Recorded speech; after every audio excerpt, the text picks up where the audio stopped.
ililigtas kita. Amen? Tinawag kita sa iyong pangalan. Ikaw ay akin. Kapag dumaan ka sa malalim na tubig, sasamahan kita. Kapag tumawid ka man sa mga ilog, hindi ka malulunod. Dumaan ka man sa apoy, hindi ka masusunod. Hindi ka matutuko. Sapagkat ako si Yahweh na yung Diyos, ang banal na Diyos ng Israel na iyong tagapagligtas. Ibibigay ko ang Ehipto, Ethiopia at Sheba bilang pagtubos sa iyo upang ikaw mahalaya. Manalangin tayo, Panginoon. Salamat po. Lord, we believe this is your word for us, for your church, for your people, for your flock. Thank you, Father. We're receiving it in our hearts, Lord. And Lord, right now we're asking that you will bless everyone here with an attentive heart, mind, and even our ears, Lord, na ikaw lang ang aming maririnig. Magsalita ka po, magmusap, magturo ka sa aming lahat, Lord. Kung paano kami, Lord, masisecure na ikaw ang aming Diyos na banal. Ikaw ang Diyos na aming tagapagligtas. Kaya Panginoon, salamat po dahil ngayong oras na ito sa lahat ng mga nakalinig, isasagawa namin ito at mababago ang aming buhay. Father, again, we ask you, Lord, to fill us, every one of us, with your Holy Spirit, Lord. We rebuke every distraction from the enemy, every work of the devil to destroy, to deceive, to distract us.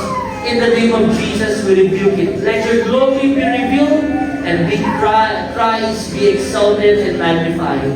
In Jesus' mighty name. Everybody said, Amen. Palagpakan po natin ang salita ng ating Panginoon. Thank you, Lord. Hallelujah. Praise God. Nakakabangon ang mga anak ng Diyos. Hallelujah. Hindi na po bago sa amin ang baha at bagyo. Amen? Hindi na po mga paano lang nangyari bago ngayon. No, it's normal. If you live here in the Philippines, talagang dadaan ang bagyo. You know what's wonderful about that? Hindi yung flood. Nakakalungkot, siyempre, babae, may mga gamit na mawawala. What's wonderful about storms that pass through our nation is tayo po nasasanay din tayo na talagang dumarating sa buhay natin, may bagyo. May mga season talaga na tayo ay nasusubok sa mga bagyo na ito. And as we continue, and finishing right now this week, the book of Isaiah is the book of God's salvation. Ano nga yung mga interesting facts dito sa Isaiah, di ba? Meron tayo, dito mo matatagpuan yung pinakamahabang pangalan. Meron nag-isip na ba sa inyo ng pangalan na to? Papangalan nyo sa aso nyo? Ano ba? Ang hirap kasi, pastor sa pusa na lang. No ba to? Ang anak to ni Prophet Isaiah, Maher Shalal Hashbaz. Diyan yan. At dito rin, makikita natin as we read in his life, inutusan siya ng Panginoon to preach without clothes. Tuloy mo for 3 years, hubad, nangangaral si Isaiah. And makikita po natin yung kanyang pagsunod. Ayon pa man ang sinasabi ng Diyos sa kanyang buhay. And we're now finishing this series, and next month, August, pupunta na tayo sa susunod na isa sa mga major prophet din, si Prophet Jeremiah. Ayan, kilala niyo yun? Assignment natin yung basahin natin, Prophet Jeremiah, katabi lang na Isaiah. But before we go to that, nag-search po ako sa internet, and nag-google ako ng top 10 dito sa Maynila na common na phobias, mga takot. May mga takot ba kayo? Nagulat ako kasi ito yung phobia ng mga tao. Meron ako nilagay dyan. Yung nomophobia. Alam mo yung nomophobia? Wala nang kasing cellphone. Nakakatakot mawala ng cellphone. Ang mga takot pa na yun. Mas takot pa mawala ng cellphone. Politophobia. Takot sa politics. Okay? Anutophobia. Takot maging single. Ay, may bago na naman kayong word, ha? Philophobia. Takot na in love. Parang sumusosyal na yung pagiging Peter mo. Sino, natutukutan na ba kayo? Hindi sinabi sa inyo na natutukutan kayo. Ako din, naman na rin ako. Carbophobia. Takot sa carbs. Takot sa kanin, sa tinapay. Ay, wala kayo no? Hindi masyadong wala. Wala kayong takot sa kanin. Homophobia, fear of guns. Siyempre, siguro hold up talaga to. Sa Maynila, uso yan. Ito, anthrophobia, takot sa baha. Talagang timely yan, yung mga tao yun. And yung mahabang pila pala, ang tawag sa kanya, macrophobia. Eh yung takot mawala ng pera, waleinophobia. Hindi, joke lang yun. But you know, these phobias, the word na pag-uusapan kasi natin ngayon is about fear. Ang sabi ng Diyos in Isaiah 43, fear not. Sabi mo sa katabi mo, huwag kang matakot. Normal po sa atin, natatakot tayo. May kinatatakutan tayo. Yes or no? Can I ask you this? Would you admit na kahit Christian ka na, bumarating pa noon, natatakot ka pa din? Our life, believing the Lord, kahit mga Kristiyano tayo, we're not free from any fear. Talagang dumadating po yan. Pero ang mensahe ng Panginoon sa atin, kapag dumating yan, huwag mong i-entertain, you fear not. Our life, as we believe in Jesus, hindi automatic, wala ka ng takot sa buhay. Dumarating at dumarating pa rin, nare-reveal niya yung sa'yo through challenges, through storms, through trials and testings. Dumarating, alam mo ang gagawin ng kaaway? Ngayon na Kristiyano ka na, yung mga tunay na kinatatakutan mo, yan ang ilalakad niya sa'yo. Tama ba? Nare-reveal talaga na dito pala takot talaga ako. And but the Word of God says, you fear not. Can we say that again? Fear not. Hindi ibig sabihin na Kristiyano tayo, hindi na tayo matatakot. Pero ang sinasabi dito ng Panginoon, hindi ka dapat mabuhay sa takot. Do not live in fear. A lot of people, they live in fear. At alam niyo, mapapansin nyo, siguro siyempre, if you will face the mirror, yung takot mo, hindi lang bastang takot. May mga tinatawag na mga pinsan yan. Anong pinsan ng takot? Alala. Who worries. Tapos may kamag-anak yung worries. Alam niyo sino yun? Yung pinakamatagal niya ng kamag-anak, bigla niyang ahatapin. Anxiety. Nalulungkot kang matinding kalungkutan. Nag-iisip ka ng matindi talaga. Depression. Hindi lang takot yan. Yan lang ang simula. Ano pa? Restlessness. Hindi na mapakalay-aligaga. Yes or no? Hindi lang basta fear. Pero gustong gamitin niya ng kaaway sa buhay natin para tayo maparalyze, para tayo to doubt the Lord. But ang sabi ng Word of God, you fear not. Napakaganda nitong pag-aralan. Siguro narinig nyo na yung sabi ng mga nagsasabi ngayon, sabi niya 365 times, di ba? Sinabi sa Bible, fear not. Actually, hindi po yun. The truth is, 400 times nabanggit sa Bible ang salitang fear. 400 times. Ang sabi ng dictionary, the word fear sa Bible is an unpleasant emotion caused by the belief that someone or something is dangerous, that likely will cause you pain or threat. Alam niyo, para mas maintindihan po natin ang salitang fear, babalik tayo kung kailan ito unang sinabi. The law of the first mention. Doon mo maintindihan talaga yung pinaka-konteksto nitong fear. The word is terror, reverence, and to be afraid. Itong word na to, meron tayo talaga mga kinatatakutan sa buhay natin. Napakaganda. Because in the, first book ng Bible? Genesis. Ano last book? The first book in the Bible, the word fear not. Alam mo sino nagsabi? Si God. Diyos ang nagsabi nito, hindi tao. It is found in Genesis 15 verse 1. Ang sabi ng Lord kay Abraham, Abram, fear not, I am your shield. Amen! Siya ang ating sanggalang and your exceeding reward. Sabi ni Jesus, last book, Revelation 1:17, you fear not, I am the first, I am the last. Wow! From beginning to the end, simula ng buhay mo hanggang wakas, sineselyuhan ng Diyos, darating, may mga bagay na mangyayari, pero huwag kang matakot. Huwag kang mabuhay sa takot. Can you remind your brothers and sisters, sabi mo ulit sa katabi mo, huwag kang matakot. Sabi mo sa kanya, huwag kang magpatuloy sa buhay na laging takot. Ang mga anak ng Diyos, inuutusan tayo ng Lord, you fear not. Basahin natin itong word na binigay sa atin in verse 1. Let's read.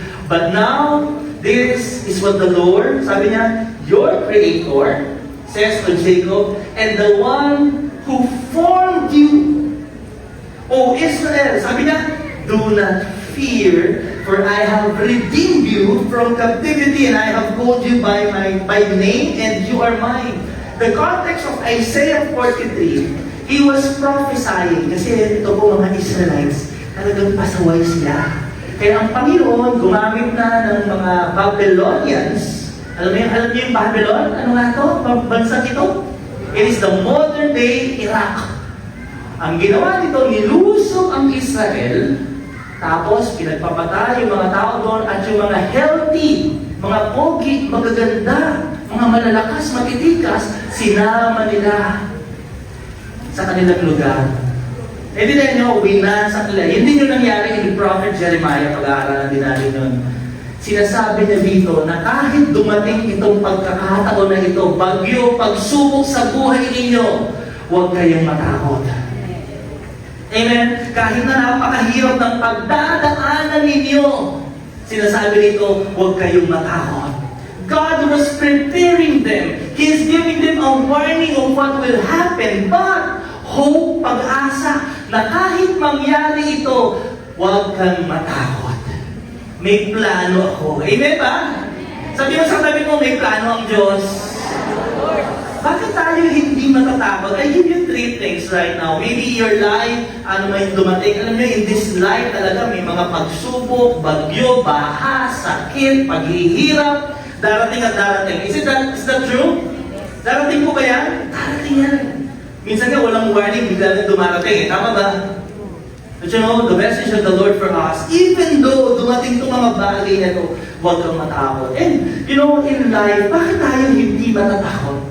Pastor, paano ko paglalabanan ng takot na ito? Paano pag humarap na, ayan na, natatakot na ako, anong kailangan kong gawin? Ready na? Ano mga dahilan ng Diyos? Bakit na sinasabi na, hindi kita dapat matakot?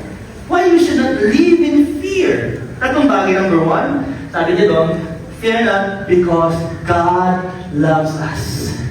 Can we say that? God loves me. Sabi mo sa katabi mo, God loves you. Hindi ka dapat matakot kasi mahal ka ng Diyos.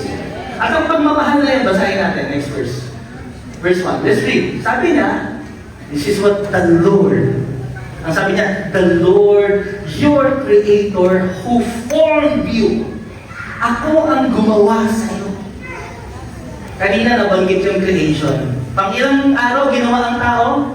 6 day. Tama ba? At ikapitong araw, nagpahinga ang Diyos. Tama po ba? The word formed was the word that is used in Genesis. That when God made man in His own image, in His likeness, kung paano niyang hinugis sa alabok galing, sa alabok din babalik. Kamay ng Diyos na gumawa sa tao, yun yung ginamit na salita dito. Ibig sabihin, formed, handmade. Pwede bang pakitingnan lang yung katabi mo, gawa ng Diyos yan. Special yan. Iba po pag ang gumawa, makina, iba kapag ang gumawa, kamay ng tao. Tama po ba? Ano mas mahal? Handmade o machine-made? Handmade. Why? It took all the effort, the energy. Hindi lahat kasi kayang gumawa nun. Tama po ba? Kaya kapag handmade, mas mahal. Speaking of handmade, alam niyo ba ang pinakamahal na bag ay inabot ng 1 taon sa paggawa. Ang tawag sa bag na ito ay the House of Muad. May picture ako dyan. Handmade yan. Simple lang naman, kailangan ng 10 artisans, mga artists. At sila ay inabot ng 1 taon bago matapos itong bag na ito. Wow! 10 people, 10 specialists, artisans. They are really masters of their crafts. Alam mo magkano lang naman itong bag na ito? 134 million pesos. Bakit? Is it the diamonds? Normal naman, makakakita ka ng mga diamond. Tama ba? Is it the lead, the material, the gold that is used? Kasama yun. But the real reason why this is so expensive, it is because it is made by 10 people. It is made for a year. 366 ginawa. Kaaraw ginawa ito, pinag-isipan nila. Imagine mo, ganun katindi yung effort na inilagay dito. Nung sinabi ni Lord, I have formed you, napakatindi ng pagkagawa ng Diyos sa'yo. Kung itong bag, 366 million pesos, 134 million pesos, kapatid, naniniwala ko mas mahal ka sa bag kasi gawa ka ng Diyos. At yung pagkagawa sa iyo ng Diyos, handmade. Alam niyo ba yung thumbprint niyo, walang kaparehas yan? Kahit may kamukha ka, kahit kamukha mo yung artista, iba pa rin yung pagkagawa ng Lord sa iyo. Hello? Pag nawala ka, may something na napaka-importante nawawala dahil hindi na yun mapapalitan, wala yung katulad. Ganun ang pagkagawa ni Lord sa iyo. That's why as you face trials and testings in this world, how will you not fear? Lord, you love me. I am secured. Yung ating halaga, hindi dahil sa laman ng wallet natin. Yung halaga ng buhay mo, hindi sa laki ng bahay mo, hindi sa laki ng sweldo mo. Your worth, your value is because God made you. And that being, ikaw special ka. Yung DNA mo, ibang-iba, walang katulad. Hindi ka magagaya. Ganun ang pagkagawa ng Lord sa atin. When He says He formed you, kaya wag mong sasabihin, wala, hindi ako ganun kaganda, wala yata magmamahal sa akin. Hello, kung titingnan mo lang yung pagkagawa ng Diyos sa'yo, sasabihin niya sa'yo, ano mo yung pagkagawa ko sa'yo, wala kang katulad. Sabi mo sa katabi mo, wala kang katulad? Yes!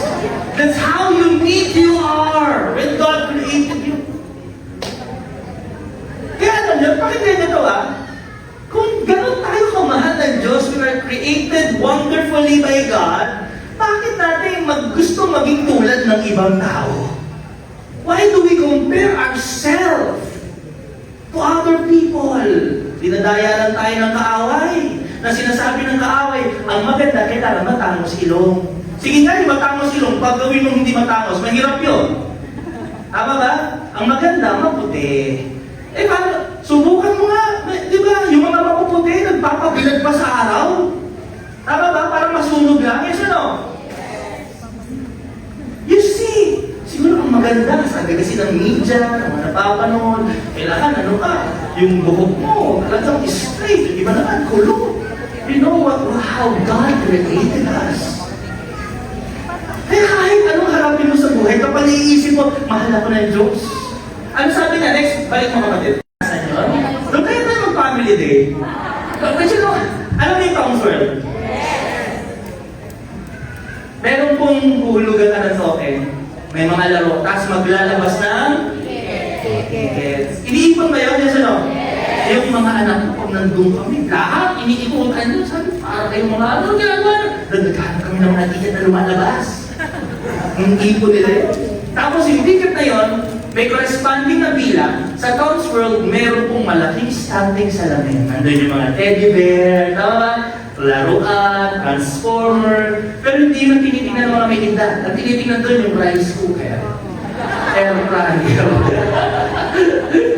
Tapos uutuin yung anak nila, kailangan natin air fryer. Kailangan mo, para makuha mo yun, kailangan mo ng ticket. Ang tawag doon, i-redeem. Yes, buying back. Hindi mo pwedeng makuha yung bagay na yun nang walang kapalit. Kapatid, sabi ng Diyos, tinubos na kita. Yung pagtubos sa atin ng Diyos, hindi libre. Can I tell you that? It's not free. It cost God His only Son. Ang pinagpalit sa iyo ng Diyos, yung kanyang bugtong na anak. Hindi sinabi ng Diyos, oh, may mga anghel dyan. Ikaw na ng angel, palit ng tao na yun. No. When God redeemed you, it cost Him His begotten Son. Ganun tayo ka-importante sa Diyos. Yung pagtubos sa atin, hindi tayo tinubos ng kung anumang halaga. Tinubos tayo ng pinakamahalaga sa lahat. Ng anak ng Diyos, ng kanyang buhay, ng kanyang banal na dugo. Yung istante, yung mga nandoon, nakakulong yun. Hindi mo pwedeng ilabas. Tama ba? Hanggat walang kapalit. Alam niyo ba, nasa dilim tayo. Nasa dilim tayo. Wala tayong kakayahang ilabas ang ating sarili sa kadiliman. Ang Diyos ang pumilos. Yan, yung pasaway na yan na nasa istante na yan. Yung nakakalimot sa akin. Ayan, pagswelduhan na. Iba ang inuuna. Ayan, yan yung ang tingin sa akin bilang Diyos, waiter. Pag kailangan ako, ako natatawag sa akin. Pero yan, mahal ko yan. And I will let my son die for that person. Alam mo kung sino yun? Ikaw yun. Sabi mo sa katabi mo, napakahalaga mo sa Diyos. Tinubos tayo ng Diyos. At yung pagtubos niya sa atin, tinanggap na tayo bilang anak niya. Amen! I'm not a son of God. I'm not a child of the Most High. And now I belong to the family of God. I belong to God. I am loved by the Lord. Yung pag-ibig niya ay pag-ibig na mag-aalis ng takot sa ating buhay. I want to share to you Romans 8, verse 35. Basahin natin. Can anything ever separate us from Christ's love? Does it mean He no longer loves us if we have trouble or calamity? Ito, kasinungalingan ang kaaway. Sasabihin niya sa'yo, biruin niyo sa dami ng mga umahatid sa church, ikaw ang binahan. Ikaw ni Lord. Hello, are you listening? Sa dami ng mga lagi kang present, ang aga mo, yung katabi mo, absent na, dapat siya na lang. Sa dami na, siya pa yung nagkasakit. Sinabi mo, ikaw yung healthy. Sinabi mo, ikaw yung nag-baptize. Tapos, ikaw pa yung nakakaranas ng mga problem. Hindi kaya tanong ni Lord. That's the voice of the enemy. Because the Bible says, even if you experience trouble, merong kaguluhan, problema, pagsubok, kalamidad, pagkagutom, persecution, destitute, paghihirap, kakapusan po yan. Naranasan nyo na kayo kinakapos? Ibig sabihin ba, pag kinakapos ka, hindi ka na love ni Lord? No! Ang sabi niya, verse 37, no! All in these things, let's read, kapatid. In all these things, we are more than conquerors through Him who loved us. Kahit na maranasan ko to, mahal pa rin ako ng Diyos. Kahit may kalamidad, mahal pa rin ako ng Diyos. Amen! Kasi hindi nakabase ang pag-ibig ng Diyos sa mga kalamidad, sa mga problema at pagsubok na nararanasan ko. Ang pag-ibig ng Diyos ay ipinakita niya sa akin nung ibinigay niya ang kanyang bugtong na anak at namatay para sa aking kasalanan. Ganon ako kamahal ng Diyos. May mas titindi pa ba doon? Kaya sabi niya, for I am convinced that neither death nor life, ayan, death nor life, may nawalang mahal sa buhay, may nawala na dearly loved to us. Lord, bakit mo siya kinuha? Hindi mo ba ako mahal? Hindi yun ang basihan ng pag-ibig ng Diyos. Ang pag-ibig ng Diyos ay makikita mo sa krus, sa paghihirap ni Kristo. Amen! Para saan? Para tayo ay tubusin sa kadiliman at dalhin sa kanyang kaharian sa liwanag. The point that you are now in the kingdom of light is because of the love of God. Mahal ka kasi ng Diyos. Amen! Kaya alam niyo sabi sa 1 John chapter 4, 16, 18. Can we read this together? We know, come on, we know how much God loves us. And we have put our trust in His love. Alam niyo, sa pagtitiwala natin sa pangako ng Diyos, can I add this to your life, to your Christian life? Trust that God loves you. Magtiwala ka na mahal ka ng Diyos. Magtiwala ka sa pag-ibig na. Napatunayan niya na ba na mahal niya tayo? Hello, are you listening? Amen? Napatunayan na ba ng Diyos? Hindi niya lang sinabi yung kanyang pag-ibig. Ginawa niya. Paano niya tayo minahal? Kahit makasalanan pa tayo, namatay na si Kristo para sa atin. Bakit? Anong dahilan? Because of His love for you. Sabi mo ulit sa tabi mo, mahal ka ng Diyos. Let's read, God is love. And all who live in love, live in God, and God lives in them. 17, let's read. And as we live in God, our love grows more perfect. Ibig sabihin, nagmamature tayo. So we will not be afraid on the day of judgment. May mga tao, takot sila sa hatol ng Diyos. Pero para sa atin na sumampalataya kay Kristo, yung hatol ng Diyos nasa krus na. Kaya tayo hindi na tayo hahatulan. Yung kasalanan natin, pinayaran na ni Jesus. Kaya wala na tayong babayaran kasalanan sa impyerno. Lahat ng mga sumampalataya kay Kristo, hindi takot sa araw ng paghahatol. Bakit ka matatakot sa bagyo? Ano mas matindi? Yung galit ng Diyos o bagyo? Sagot mo, ano mas matindi? Nawalan ka ng trabaho o yung galit ng Diyos? Isipin mo yun. Kung hindi tayo takot sa hatol ng Diyos, bakit tayo natatakot sa mga maliliit na bagay? Binuwi mo, iniligtas niya na tayo sa kanyang sariling hatol. Kasi hinatulan na yung kanyang anak para sa atin. Hindi ka nahahatulan. Why now live in fear of what? Storm? Flood? Loss? Death? Life? No. Ang sabi niya, we will not be afraid. Such love of God has no fear. Meron tayong confidence. Harapin natin, Lord, kahit ano kung dumating sa buhay ko, kaya kong paglampasan, pagtagumpayan. Bakit? I am more than conquerors because I know you love me. Binaha ka, God loves you. Remember that. May mga problema, God loves you. May mga nagkasakit, ang sabihin mo? Ay ng Diyos. Amen! Let's remind everybody, and let that love, sabi dito, perfect love expels all fear. Sa mga may anak, lalo na pagbata, isa talaga sa mga experiences na dadapa, nasasaktan, nasusugatan. Naranasan na yun yung anak mo, si Jensaya. 5 years old na siya ngayon. Pero yung mga around 3, 4, nasusugatan, nadadapa, talagang umiiyak. Ano nagpapaalis ng takot niya dun sa dugo? Alam mo, hindi yung lalong matatakot, aalkoholan ko yan, mga sadis na rin minsan. Sige, aalkoholan ko. Paano mawawala yung takot nila? The love of the Father. The love of the Mother. Yes? Kaya, Lord. The love. Kaya perfect love casts without fear. Kung ikaw mabubuhay ka sa takot, baka nakukulangan ka sa pag-unawa na mahal ka ng Diyos. Grow in the love of God. Remember that. Natatakot ako mawalan, Pastor. Natatakot kami magutom. Hindi ka ba mahal ng Diyos? Mas mahal ka ba ng Diyos sa ibon? No.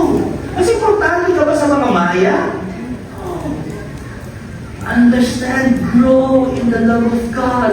Pastor, nagkakatakot ako. Magkasakit. Yung mga bagay na to. God loves you. At dahil mahal ka niya, mabuti siya, may maganda siyang plano sa buhay mo. Amen? Amen? And that casts out.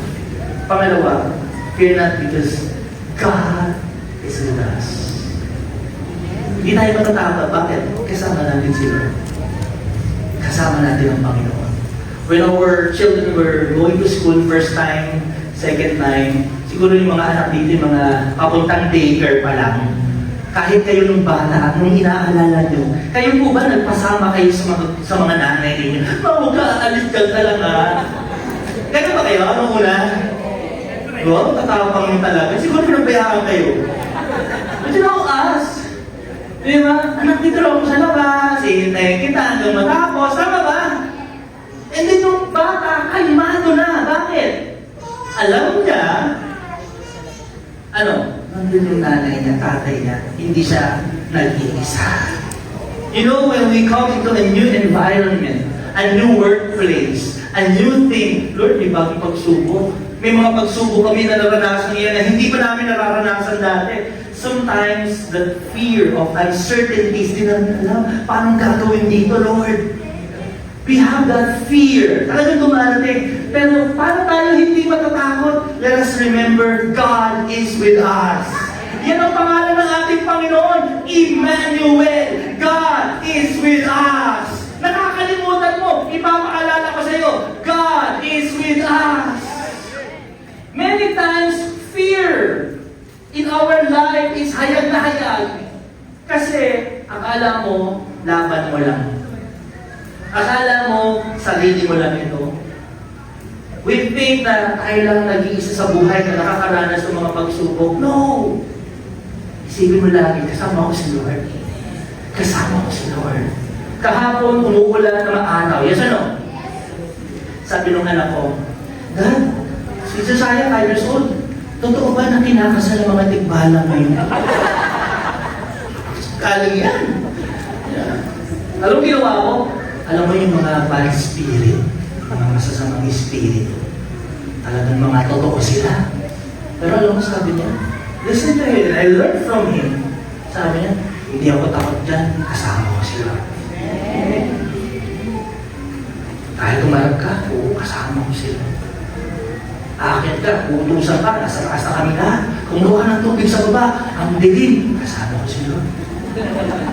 Yes. Alam mo, ito yung may papamana natin sa mga anak natin. Ang salita ng Diyos na kahit saan sila magpunta, saan man sila dalhin ang buhay na ito, hindi sila mag-iisa, kasama nila ang Diyos. God is with us. Pag mag-isa ka lang talaga nakakatakot. Kapag may gagawin ka na parang hindi mo pa na-experience dati, may haharapin kang gagawin na hindi mo pa nagawa before, when you face it alone, talagang may fear. But that fear will be gone if you know and acknowledge that God is with you. Lord, kasama kita. Papasok ako sa bagong business na to, Lord. Ito mga kasama ko, pero kasama kita, Lord.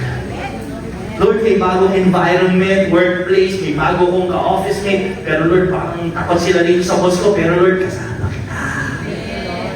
You remind yourself, hindi ka nag-iisa. Sabi sa 139:3, I can never escape from your spirit. I can never get away from your presence. You are there when I go up to heaven and I down to the grave. You are there. We serve an omnipresent God. Can we say that? Omnipresent. Sabi mo, omnipresent. Kahit saan ka magpunta, tawagin mo siya, nandoon siya. God is with us in the blessing, amen? God is with us in our suffering, yes or no? Amen. God is with us in the morning, God is with us in the evening. Hello. God is with us in our triumph. He is with us in our trials. God is with us when we're winning. And also God is with us even when we are losing. Sabi mo sa katabi mo, God is with us. Ang sabi ni Lord 43 verse 2, sabay-sabay, when you pass through the waters, I will be with you. And through the rivers, they will not overwhelm you. And when you walk through the fire, you will not be scorched, nor fire will burn you. Why? Because God is with us. Hindi ibig sabihin kasama natin si Lord, hindi na tayo dadaan sa pagsubok. Ang ibig sabihin nito, kahit na dumaan ka sa pagsubok, kasama mo pa rin siya. Hindi ka naiiwanan doon. And you know, this experiences waters. Alam natin yun through the waters. Saan sila dumaan? Sa Red Sea. Tama ba? Yung wala na silang makitang daraanan dahil may dagat, inahabol sila ng mga Egyptians. Anong ginawa ng Panginoon? God made a way for them. And it's a new way. Hindi pa nila na-experience yun sa kanilang buhay. You see, listen. May mga pagsubok na darating sa atin na hindi mo pa nararanasan. Pero makapangyarihan ng Diyos na kahit na maranasan mo yun, sasamahan ka niya. Amen. Ang problema lang ng maraming Kristiyano is we do not acknowledge or invite the presence of God. We forget that the Lord is for us. Sabi niya, through the rivers. Alam niyo itong Jordan River to eh. Pinapaalala ni Lord, di ba kasama mo ako sa Red Sea? Kasama mo rin ako nung tumawid kayo sa Jordan River, nung umapak kayo doon, Joshua, di ba? Tumigil yung Jordan River, nahati din po yung Jordan River. At alam natin itong through the fire, na talagang sila ay sinubok ng mga matitinding pagsubok ng apoy. Sino yung mga sinunog? Si Misa, si Shadrach, sino ba? Si Abednego, yes or no? Sabi, alam ni Lord yun. Pero even you walk through the fire, kasama mo ko doon. Accepted ba tayo dito? No. Accepted na ba tayo sa mga pagsubok, sa mga bagyo? Darating at darating. Pero hindi ka matatakot. Bakit? Kahit dumating kayo, kasama po ang hari ng bagyo. Kahit dumating kayo, kasama po ang hari ng sanlibutan. Hello? Are you listening? Throughout the Bible, the Bible characters, talagang dumaranas ng pagsubok. Naalala niyo si Joseph. Nasaan siya sa kulungan? Kasama niya ba si Lord sa kulungan? Yes!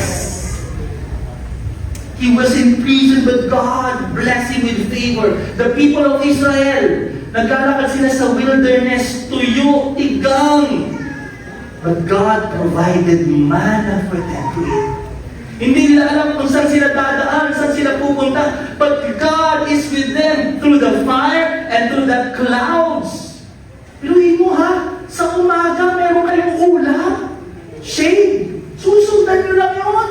Sa gabi naman, hindi mo makita, pero merong apoy na nangunguna para sa iyo who will guide you. God is with us. Let us not forget. Kahit anong haharapin mo, sa school, sa workplace, may pabayaan na naman, may panibagong pagsubok na naman, may health issues na naman. Sabi mo sa kanya mo, God is with you. Amen. Sabi mo sa kanya mo, hindi ka nag-iisa. Kasama natin sino? And we know, the good thing about trials and testings, when we go through the fire, alam niyo apoy, yung tatlong magkakaibigan, naging sila sa apoy, di ba? You know the story, lumabas sila doon na wala, kahit yung balahibo nila, hindi sunog. Ano lang nasunog? Yung mga gapos nila. Sa pindi ng apoy, yung mga gapos na kahit yung kanilang damit, hindi nasunog. Fire consumes. Sinabi doon, when you walk through fire, papahintulutan ng Diyos na dumaan talaga tayo sa mga apoy ng pagsubok. Yung parang gusto mo sukuan. Napakainit, napakatindi. Ayoko na! Gusto ko lang pumigay! Dadaan tayo doon. But remember this, even as you walk through the fire, it will not burn you because God is with you. Merong nawawala. Alam niyo, siguro makakapag-testify kayo. May mga nawala sa buhay natin nung tayo ay dumaan sa apoy ng pagsubok. Ano ang nawala? Nawala yung masamang ugali ko. Natuto ko magtiis. Binago ko ng Panginoon.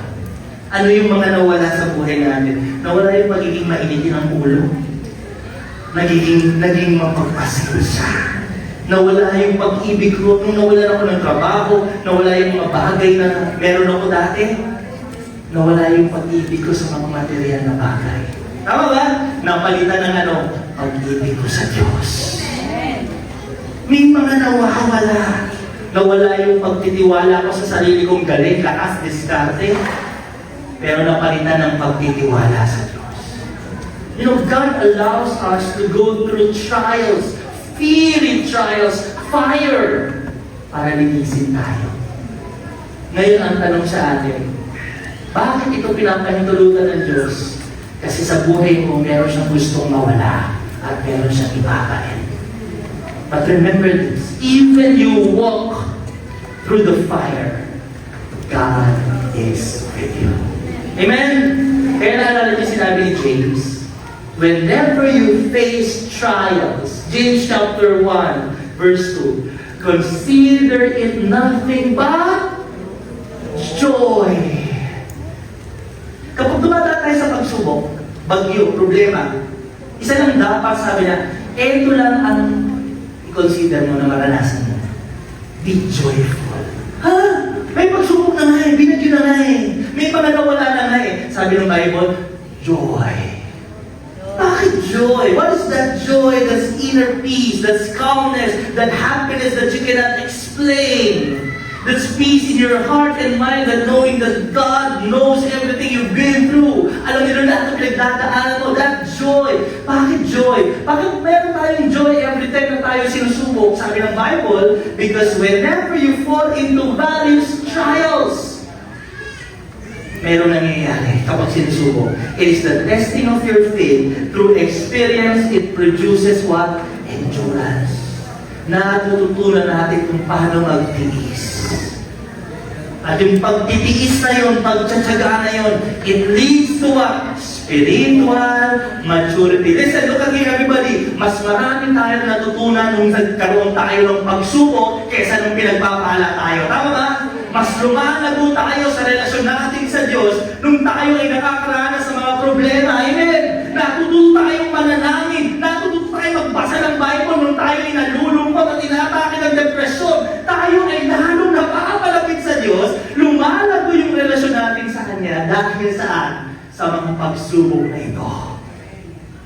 Kaya every time yung mga problema, bagyo, pagsubok, you consider it nothing but joy. Sabi mo sa tabi mo, magala ka. Binagyo ka, anong sasabihin mo? Magala ka. May problema ang dumating, ang sabihin mo? Parang humihina. May nawala sa buhay mo. Ano sasabihin mo sa kanya? Magala ka. Even those things are gone, meron namang spiritual blessing na naitutulog yun sa buhay mo. How many of you here, yung mga bagay na mga material na dating namahal mo nung mga inalis ni Lord, nawala na, pero may napalitan naman ng spiritual na pagpapala. Amen. May trabaho nawala, nagsarang pintuan, pero nagbukas naman, nagkaroon ka ng maraming oras sa Diyos. Are you listening? Kaya consider it pure joy. When I was reading my Bible, nasa Psalm ko yung aking personal devotion. Gusto niyo ba nang sharing ng konting devotion sa journal ko? Hindi ko ito makalimutan. Gusto ko i-share sa inyo. Kasi hindi natatapos sa pagsubok ang buhay natin. Kapag naipasa natin ang pagsubok na yun, may pagpapala yung sa huli. Hello, are you listening? In Psalm 66:12, basahin niyo sabay-sabay. Then you put a leader over us. Ito yung naging slave yung mga Israelites. Ang hirap ng kanilang buhay. Sabi na, we went through fire, Lord. We went through flood. But because you are with us, kahit suyubo kami, kahit hirap na hirap kami, dahil kasama ka namin, you brought us to a place of great abundance. Pagkasama mo ang Diyos, hindi mo destinasyon ang wilderness, ang destination mo, promised land. Amen! Hindi ka dun sa sakto at sapat, doon ka sa buhay na sagana, ganap at kasiyasiya. That's what Jesus promised us. Hindi salat sa Egypt, hindi sakto sa wilderness. Ano meron sa promised land? Sagana. Yes, kailangan ba magdaan ng wilderness? Yes or no? Kailangan ba talagang ma-experience natin ang Egypt? Yes. But if you pass, if you trust in the Lord, there will be a place of abundance for you. Darating at darating. And finally, because God is able to save us. We are not afraid of anything in this world except God. We fear God. Kahit anong problema, kahit anong dumating, hindi tayo matatakot. Bakit? Kaya akong iligtas ng Diyos ko. Kaya akong tulungan ng Diyos ko. Ano sabi ng Lord? Let's read that. I am the Lord your God, the Holy One of Israel. Your what? Your what? Your what? Sigaw mo, He's our Savior. Savior! We have a Savior. Amen! Meron kang pagsubok sa health mo. We have our Savior. God is able to heal you. May mga kakulangan na dumating. I have a Savior. And my Savior is God. He is alive. He is powerful. Walang nahirap sa Diyos ko. Kaya-kaya gawin ni Lord yan. Amen. Let's believe that. Let's remind everybody to not live in fear because God is able to save us.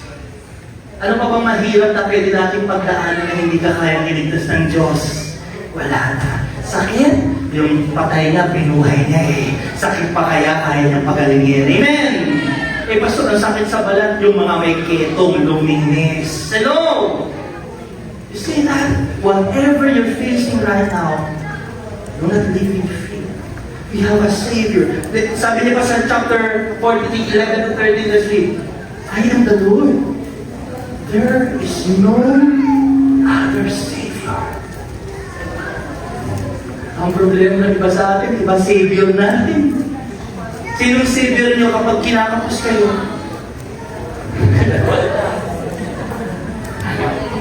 Sinong Savior natin?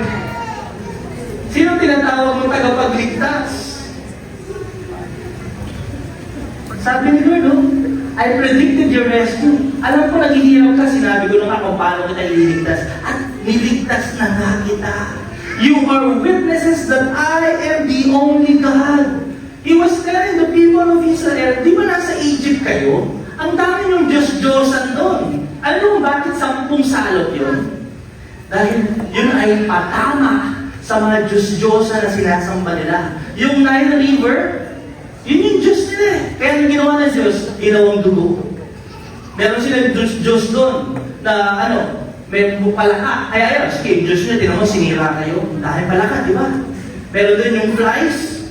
Meron silang Diyos sa mga animals nila. Namatay yung kanilang mga animals. Meron din silang Diyos na nagbibigay sa kanila ng liwanag. Anong ginawa ng Lord? Inalis yung liwanag. You see? God is reminding them. Pinatunayan ko na sa inyo. Sino rito napatunayan na ng Diyos sa buhay mo, provider siya? Hello? Sino dito napatunayan ng Diyos na siya talaga nagpapagaling? Naghihimala talaga. Even now, naranasan niyo yun? We could attest to that. Lord, we know there's no other Savior. We are witnesses. Nakita namin, Lord, kung paano ka magpagaling, kung paano ka naghihimala, kung paano ka nag-provide, kung paano ang kaunti pinarami mo. Hello? Amen! Sabi na, for eternity to eternity, I am God. Walang makakagawa ng ginawa ng Diyos sa buhay natin. Amen! Wow! And you know, I was just browsing the news. Nakita nyo na, pinalabas 2025, yung mga darating na bagyo. May pangalan na, no? Napanood nyo ba yan? Hindi kayo nanonood ng balita. Puro kayo Facebook. Ano kayo ng balita? The list of 2025 typhoon names. Yung iba, hinahanap yung pangalan ng asawa niya. Yung bagyo ka sa buhay. Ano? Yeah. Yung katabi ko, pastor, mas malakas pa sa bagyo.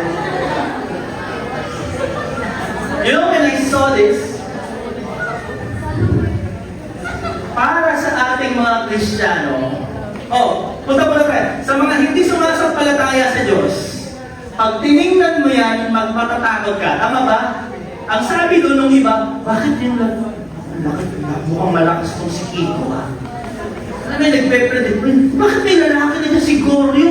Ang si Goryo, rebelde yan. You know, instilling fear. Pag nakita mo yung mga pangalan na talaga, si Nando, kapitbahay ko ito na ano. But listen, look at here. Ina-advance na nila yung mga darating na pagsubok. Ina-advance na, inuunahan na yung mga darating na bagyo sa buhay natin. But you know, something is true. You know what's true? Reality? Darating at darating sila. Yes or no? Kahit tayo sumasampalataya kay Jesus, darating at darating sila sa buhay natin. Amen? Pero may nakalimutan yata i-post ang pangalan ng pinakamataas sa lahat ng pangalan na yan. Kilala niyo ba yun? Yung pangalan na nasa itaas ng bagyo, yung pangalan na hari sa mga bagyo, yung pangalan na sinabi kapag binanggit mo ang pangalan niya, lahat ay luluhod sa kanyang pangalan. Come on, all us believers, we know that name who is so powerful. We believe in the name that nothing is impossible. That when you speak the name, demons flee. When you speak the name, darkness was dispelled. Alam niyo mga kapatid, we will never forget that name. Every time as these things, these storms, these trials come into our life, dumating man yan, kapatid, huwag mong kakalimutan yung pangalan. Yung pangalan na pinakamataas sa lahat ng pangalan. Ang pangalan na lahat ay luluhod sa langit, sa lupa, sa ilalim ng lupa. When you speak that name, everyone, every living thing will bow. Kaya anong pagsubok sa buhay mo, bagyo ang darating, you never forget, God is able to save you. That name is Jesus Christ alone. Amen! Sabi ng Philippians 2, every tongue declare that Jesus Christ is Lord. Sabi mo, Lord! Lord! Jesus Christ is Lord. He is Master. He is above. He is King. He is on the throne. Yes, darating yan. Pero meron kaming pangalan na mas mataas na babagyo na yan. Amen! Meron mga pangalan yan, pero may mas mataas pa na pangalan yan. And that is the name Jesus. Finally, John 16:33, let's read. Sabi ni Jesus, in this world, darating, magdaranas kayo ng kapigatian. Darating sa sanlibutan, may problema, may pagsubok, pero tibayan niyo loob nyo. Huwag kayong matakot. Bakit? Napagtagumpayan ko na ang sanlibutan. Yung mga bagyong darating, napagtagumpayan na yan ni Lord. Amen! Yung mga bagyo na mga bill sa buhay mo, napagtagumpayan na yan ni Lord. May mga kahinaan, may sakit, may mga biglaang pangyayari, napagtagumpayan na yan ni Jesus. That's why we do not live in fear, but we live in faith that God is loving us, God is always with us, and God is able to save us. Palakpakan natin ang pangalan ng ating Panginoon at tagapagligtas. Praise the Lord. We worship you. We thank you, God. And maybe, Lord, we are touched by the message na, Lord, nakalimutan na namin ang ginawa mo sa krus para sa amin. Maybe we are so insecure in life. Napakaliit na ng tingin namin sa aming sarili dahil sa mga kahirapan, pagkukulang namin, sa mga problemang pinagdaanan namin, Lord. Maybe we're losing hope. But Lord, we're getting back to your word. Reminding us, Lord, that you love us. That you are with us. And you are able to save us. And this is the message of the Lord.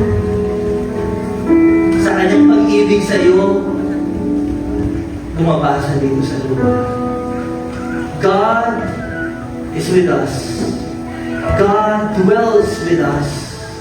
Emmanuel. And He saved us. He saved us from what? From the power of death, from the power of hell, from the power of sin. And Jesus Christ paid everything on the cross. Namatay siya sa cross para patunayan na ganun kanya kamahal. Para patunayan na kung kaya kanyang iligtas sa pinakamahirap, ang kamatayan, kaya kanyang iligtas sa kahit anumang pagsubok o bagyo na darating sa buhay. Let's confess right now that Jesus is the only Savior. There's no other Savior that will be able to save you from the power of sin and hell and death. Only Jesus. That's why if you're here today, sinasabi, Pastor, natatakot pa ako sa hakol ng Diyos. Kapatid, sa krus, hinatulan na. Ang kailangan mo na lang gawin ay sumampalataya sa Kanya. Na napagtagumpay niya na ang lahat. At ang pagsampalataya nito ay nangangailangan ng pagsisisi sa ating kasalanan. Kaya mga kapatid, humingi tayo ng tawad sa Diyos. At pagsisihan natin ang ating mga kasalanan. Manalangin po tayo. If you're that person, you say, Lord, kasalanan ako, kailangan ko ng tagapagligtas. At ikaw lang yung Lord Jesus. Can you just lift up your hands to Him and surrender, Lord, you are my Savior. Sabay-sabay po tayo manalangin, mga kapatid. Galing sa puso natin, open your mouth, sabihin mo, Panginoong Jesus, kailangan kita sa buhay ko. Panginoon, iligtas niyo po. Makasalanan po. Pinagsisisihan ko na ang lahat. Binubuksan ko ang puso. Tinatanggap kita sa aking buhay bilang Panginoon at tagapagligtas.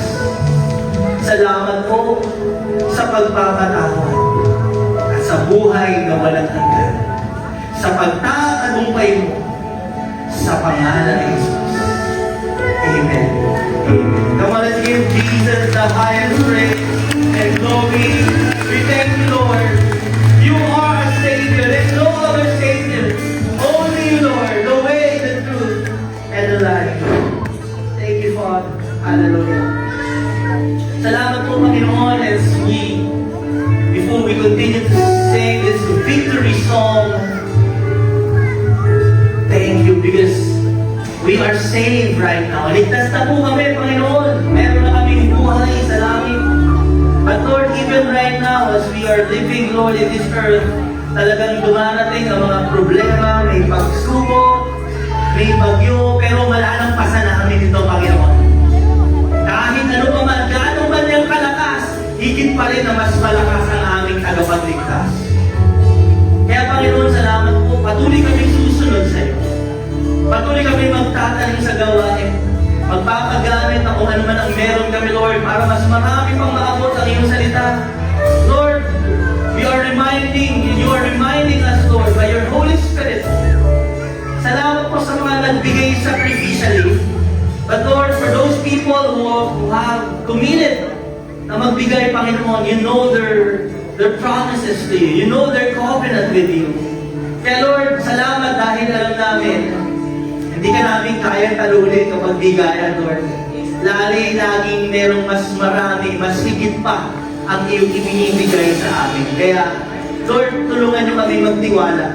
And even in our seeds, in our sacrifice, na kapag kami nagbibigay sa iyo, ikaw ang magpapalago nito. Ikaw ang magpapasagana nito, Panginoon.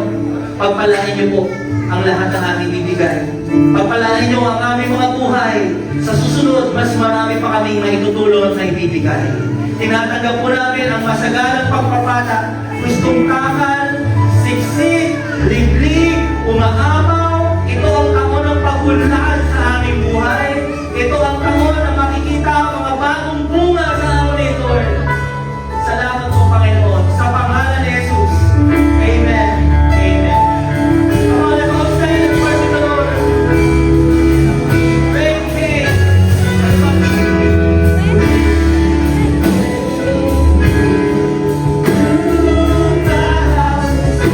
Thank you, Lord.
for your word. Lord, kasama ka namin. Hindi kami pababayaan, hindi kami iiwanan. We thank you, Lord. Let us grow in your love, Lord. Lumago kami na lagi namin daladala ang katotohanan ito ng pag-ibig mo sa amin ay walang hanggan. Salamat po, Panginoon, because you are powerful, you are able to save us. Your children will no longer live in fear, but we will live in faith and trust in our mighty Savior, no other than our Lord and Savior, Jesus Christ. We give you the glory, we give you all the praise, in Jesus' mighty name. Everybody shout to the Lord, Amen! Our Savior, our great Savior, Jesus. Thank you, Father. Praise God. Before we sing the last song, kanina po ba, sa mga kaibigan sa prayer natin, sino ang inyong tagapagligtas? Siya ba ang Panginoon ng inyong buhay? Humingi po ba tayo ng tawad kanina? Kasama natin ang Diyos. Kaya lang get to be reminded of what just stop the person beside you. Sabi mo, kasama mo si Lord. Sabi mo sa kanya, mahal na mahal ka ng Diyos. Sabi mo sa kanya, kaya kang iligtas ng Panginoon. Huwag kang mabuhay sa takot. Amen! Come on, let's clap our hands to God. Sa lahat ng lumanggap, sumampalataya kay Jesus bilang Panginoon at tagapagligtas. Everybody, I am a child of the Most High God. I am blessed. I am full of wisdom, full of power, full of potential. I can do all things. I will overcome. I have a great destiny in Christ, and I believe it. I receive it in Jesus' name. Amen. Power to you. Receive the blessing. The Lord bless you, and the Lord keep you. The Lord's face shine upon you, be gracious to you. The Lord will show you His favor and give you His peace. God bless you in Jesus' name. Amen.